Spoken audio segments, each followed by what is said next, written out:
May mga lugar na hindi kailangang maging sikat para maging kahanga-hanga.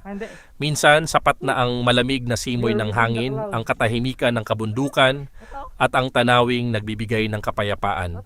Sa episode na ito ng Bugito TV, samahan ninyo akong tuklasin ang isa sa mga magandang destinasyon sa Halsema Highway, ang Mount Olis sa Atok, Benguet.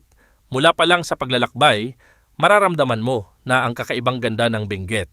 Habang papalapit tayo sa Mount Olis, unti-unting bumababa ang temperatura, sariwa ang hangin, at bawat kurbada ng kalsada ay may bagong tanawing hahangaan.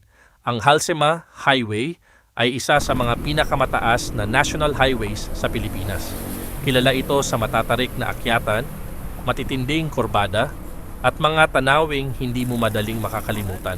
Pagdating sa Mount Olis, mapapansin agad ang malawak na kabundukan na tila walang katapusan. Sa magandang panahon, kitang-kita ang mga lambak, pine trees, at mga taniman ng gulay na siyang pangunahing kabuhayan ng mga taga-Benguet. Kapag maswerte ka, maaari mo ring masaksihan ang Sea of Clouds na unti-unting gumagalaw sa pagitan ng mga bundok. Isa itong tanawing sulit ang maagang paggising at mahabang biyahe.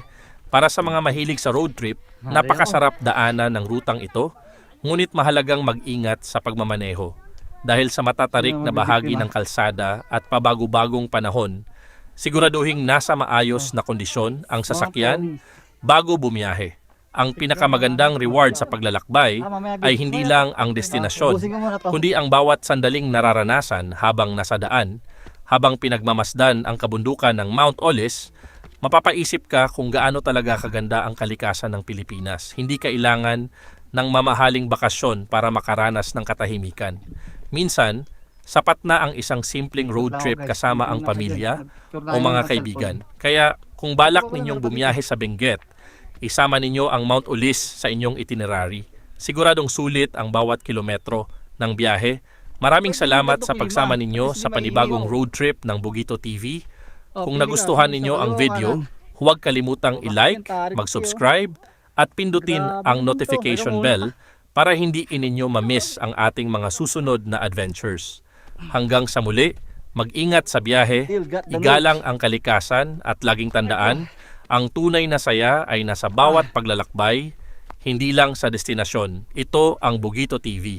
Kita-kits sa susunod nating road trip.